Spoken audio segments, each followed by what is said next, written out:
Hi, Gay. Julie, good to see y'all. I got my spinner here waiting on y'all. Gosh, we got 10 people on. This is great. It's like I've been waiting for this to happen on this nice rainy day. Hey, Barbara. Kim Whites Taylor. Hey, Kimberly. Laura. What a great rainy day in West Texas. Julie said hello. Barbara says hello. Lynette Ott is there. I am so glad y'all joined me. Sometimes I feel like that Pastor Kelly and Pastor Tamara are just so gifted at this. I wonder if people even knowing it's my turn, whether they'll even join in. Hey, Donna. Hey, Miss Pam. So hope y'all are having a great day. I've got kind of a scratchy throat. I don't think it's anything, but hey, Melaine.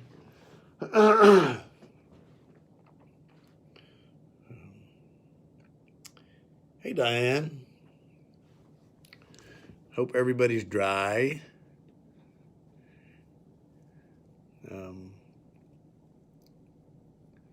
Tina's there, and Jamie Barker, and Bobby Joe. Hey, Bobby Joe. Hey, Chad. I think we've got a couple of minutes. I hope y'all are having a wonderful afternoon. It's kind of quiet up here. Things are running around pretty crazy in the morning, but about 3:30 or 4, it starts kind of calming down here at the church. So if you want to get anything done, you come to the church after 3:30 because that's when it gets quiet. I hope y'all got to see me using my physical labors last week with Mike Edinburgh and John Scott. Yes, I do work sometimes, not often. Well, I do more this work than anything else. But hey, Ms. Lynn. I'm waiting for our alarm to go off so we can pray together. I'm going to have to get my laptop figured out. I have to keep doing it on my phone because I have a problem getting my laptop to connect. So sometimes I see y'all, sometimes I don't. Hi, Julie. Got 16 folks with us. Woohoo! Way to go. Our alarm should be going off any minute, and I hope I don't cut you off. Yes, the flames will not set you ablaze. Hashtag God is faithful 432. I'm sorry, y'all. We had something that said that it's kind of went off. We got 12 people. Thank you so much, Miss Lynette, for saying that. I'm going to let everybody get back up to speed. I don't know what happened. It kind of threw everything off there for a second. I think everybody is back with us. We're back to 17. So we've been doing this for, a number of months. And believe it or not, trying to figure out what we might share is not hard, but it can be challenging to try to do something we haven't done before. Hey, Kay.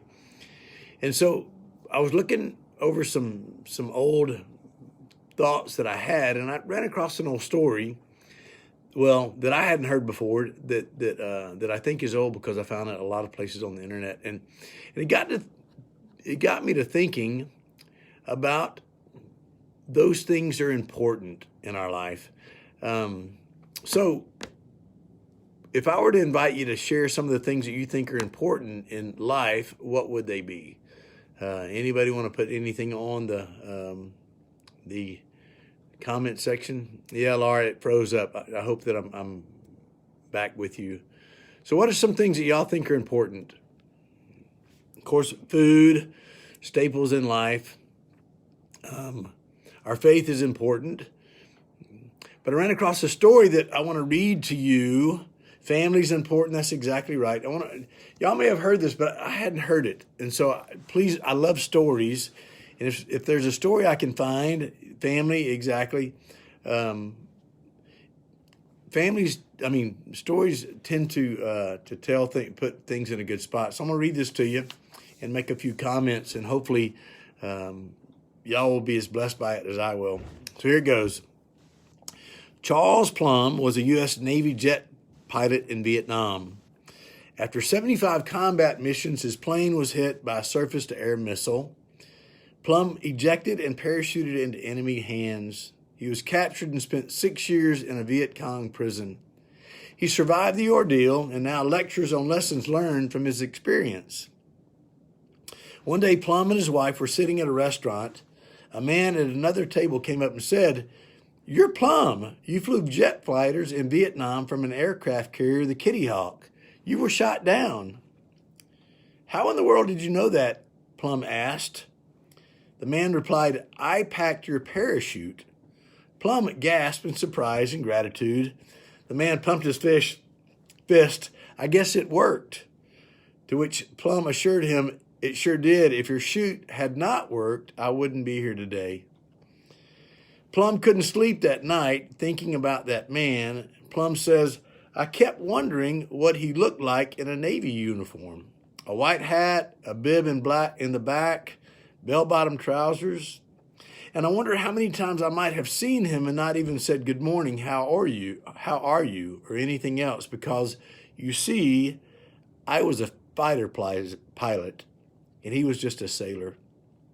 Plum thought of the many hours a sailor must have spent at that long wooden table in the bows of the ship, carefully folding the silks of each chute, holding in his hands each time the fate of someone he didn't know. Now Plum asked his audience, "Who's packing your parachute?" Everyone who has someone who provides what they need to make it through the day. So how many of y'all have heard that story before?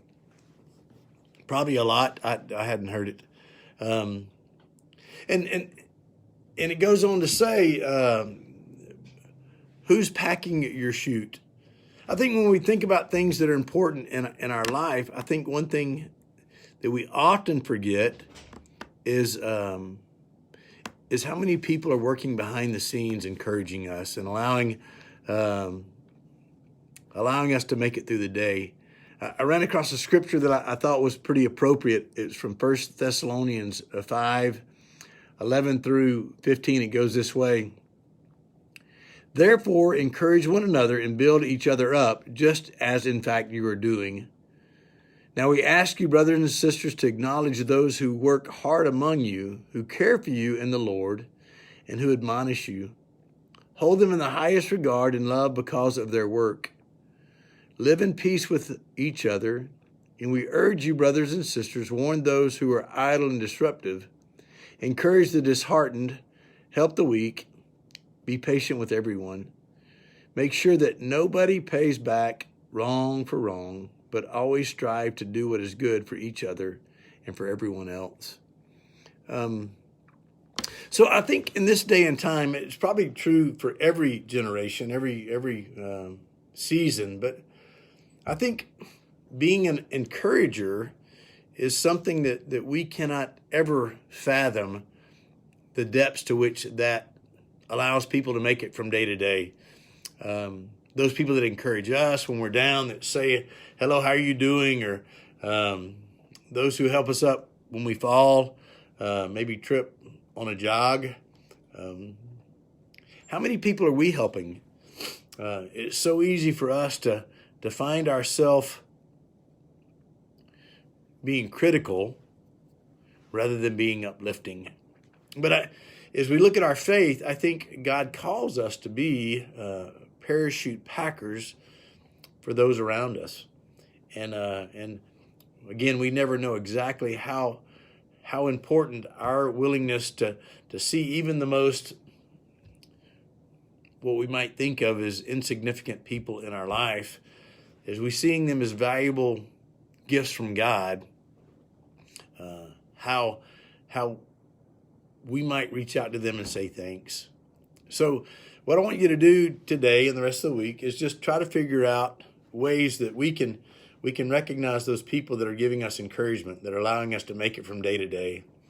And then I encourage you to find ways that you can be a parachute packer for someone else. I think that's what Jesus did in many ways, by offering health and wholeness, support, restoring those people that were outcast into a place of being accepted in community. Tina's laughing because she fell yesterday running the dog, and somebody stopped and helped her up. So, yeah, Tina, haha, I was picking on you. But anyway, it's so good to talk to y'all. I do pray that y'all have a great afternoon. And I look forward to connecting with you in worship, on the radio, through the web, or even just in person. But it's really, really good to have this time. And I pray that this is a great blessing for us. And I just wish you the best in the coming days. Y'all have a great day. Talk to you soon. God bless.